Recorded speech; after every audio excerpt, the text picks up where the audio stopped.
In this video, I'll show you how to change the ringtone on your Redmi 15C. So open the settings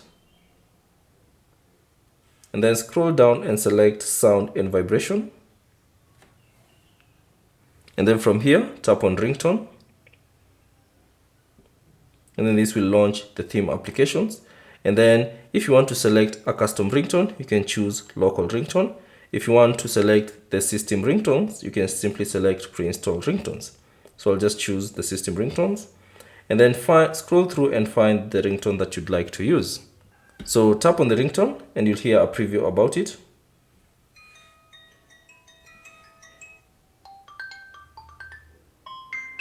And once you like the ringtone, all you have to do is tap on apply, and then you should see this prompt: select this ringtone, tap on OK, and that will be your new ringtone on your Redmi 15C. Thanks for watching, and I'll see you on the next one.